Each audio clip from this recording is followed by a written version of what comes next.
You're watching the legal breakdown. So, Glenn, Trump has missed a final deadline in the E Jean Carroll case. Can you expand on what happened here?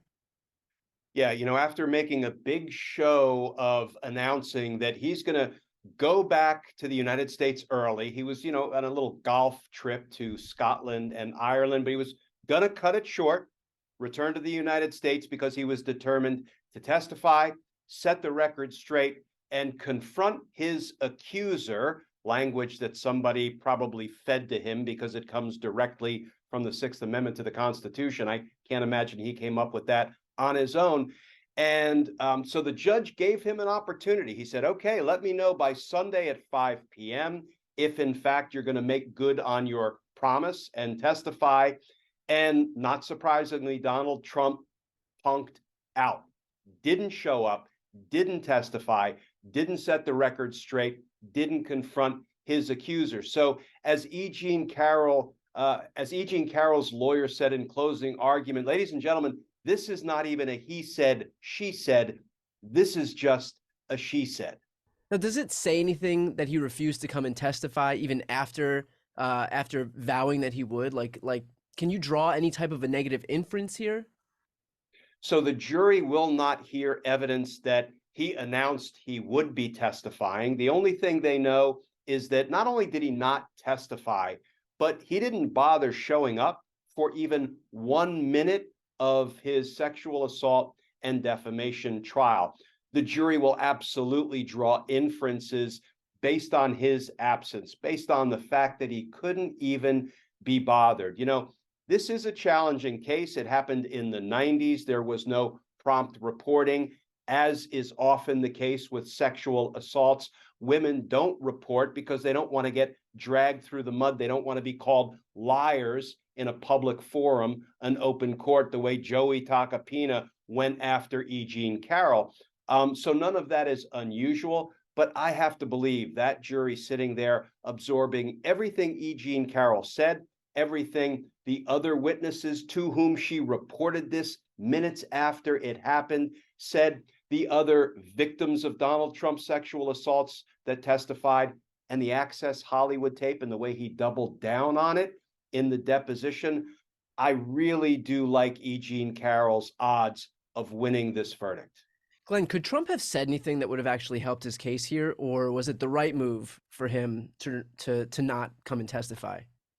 Oh, it was undoubtedly the right move because the jury heard not only the Access Hollywood tape, but they saw parts of his deposition testimony. So, in a sense, he really did testify to the jury through that deposition.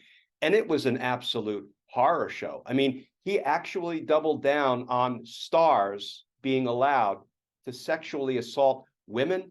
And he put a special spin on how he felt about that.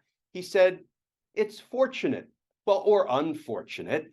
I don't know if he meant it was fortunate for him that because he's a star, he gets to sexually assault women, and maybe it's unfortunate for his victims. I find that hard to believe because he really treats human beings as objects, inanimate objects at that, who are there to just sort of, indulge and be subjected to his whims, including his sexual assaults. Well, one other element of his defense here was his suggestion that he couldn't possibly have sexually assaulted her because she wasn't his type. And then, of course, we saw in that deposition tape that he went on to confuse E. Jean Carroll with his own wife.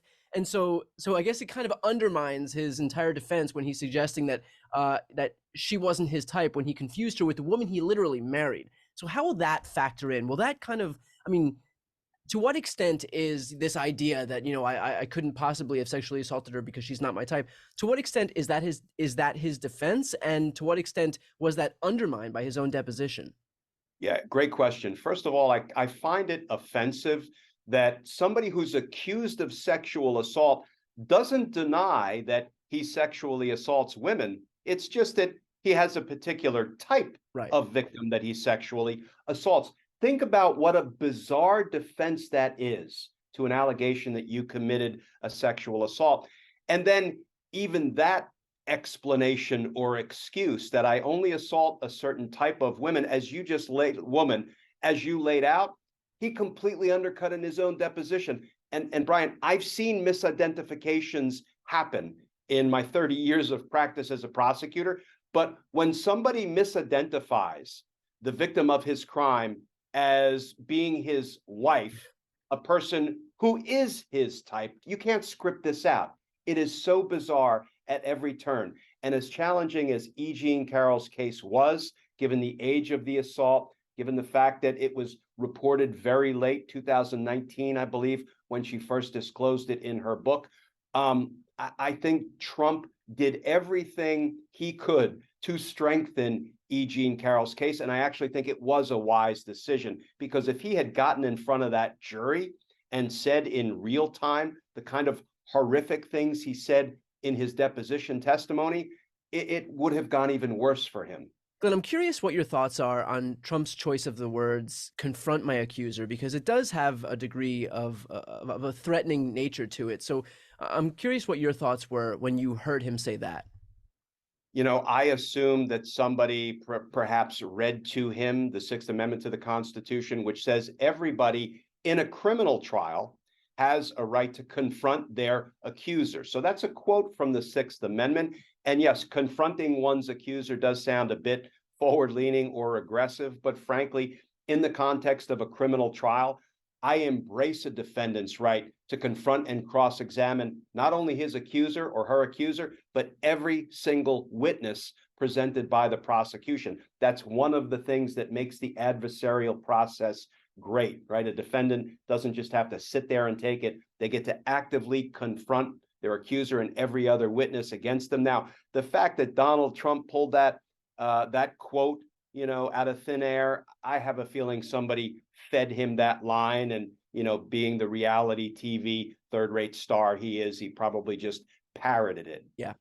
Glenn, where do we stand now on this case? How many more days should we expect? As of this recording, we're in the middle of closing statements now. So where do we stand in terms of the timeline on this case? So the judge said the jury will begin deliberations Tuesday morning.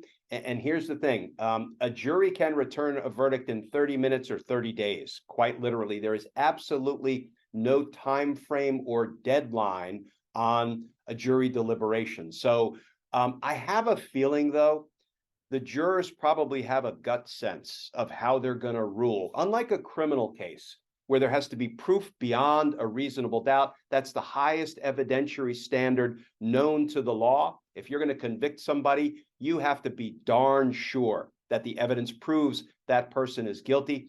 In a civil case, it's almost a coin toss. It's 51%. More precisely, it's a preponderance of the evidence, more likely than not. That is the standard that the jurors will be applying, trying to decide who had the better of the evidence by 50.0001%. I have to believe that, given the lack of Donald Trump's appearance, given the fact that he undermined, I think, much of what his defense attorney tried to present to the jury through his own deposition testimony, I really am liking E. Jean Carroll's chances of winning a jury verdict. Great. Well, we'll leave it there. Obviously, a lot more to come in this case as we very quickly head toward the end of it. So with that said, if you're following along and you want to keep on top of this case, make sure to subscribe. The links are right here on the screen. I'm Brian Tyler Cohen. And I'm Glenn Kirshner. You're watching The Legal Breakdown.